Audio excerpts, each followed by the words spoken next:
एक व्यापारी अपनी पत्नी के साथ व्यापार के सिलसिले में एक दूसरे राज्य जा रहा था।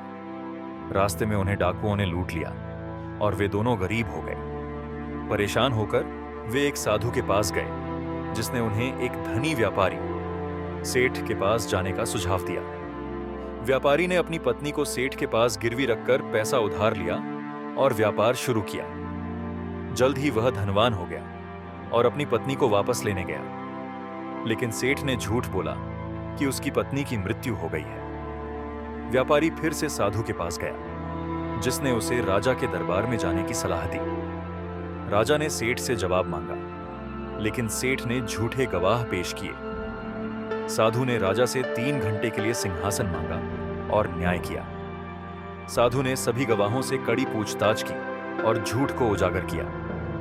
अंत में सेठ ने व्यापारी की पत्नी को वापस कर दिया और झूठे गवाहों और सेठ को सजा दी गई। साधु ने राजा को सिखाया कि पत्नी को 3 जगहों पर कभी अकेला नहीं छोड़ना चाहिए। यदि तुम्हारी पत्नी बीमार हो तो उसे कभी अकेला न छोड़ो। यह तुम्हारा कर्तव्य है कि तुम उसके सुख दुख में साथ रहो। जैसे पत्नी का धर्म है कि वह पति की सेवा करे, वैसे ही पति का भी धर्म है कि वह पत्नी की देखभाल करे।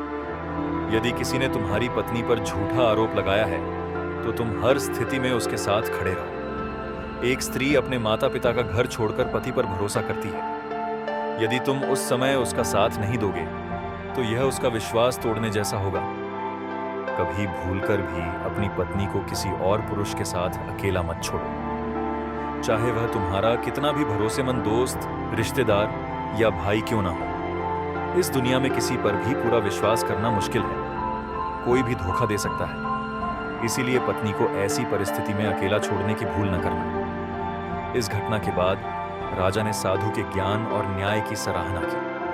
उन्होंने वादा किया कि भविष्य में वह हमेशा निष्ठा और सच्चाई के आधार पर न्याय करेंगे। व्यापारी ने अपनी पत्नी को सुरक्षित वापस पाकर साधु को धन्यवाद दिया और राजा का आभार व्यक्त किया। साधु ने सबको सिखाया कि सत्य और न्याय के मार्ग पर चलना ही सच्चा धर्म है। कहानी समाप्त होती है, लेकिन यह संदेश देती है कि जीवन में कठिनाइयों के समय भी सच्चाई का दामन नहीं छोड़ना चाहिए।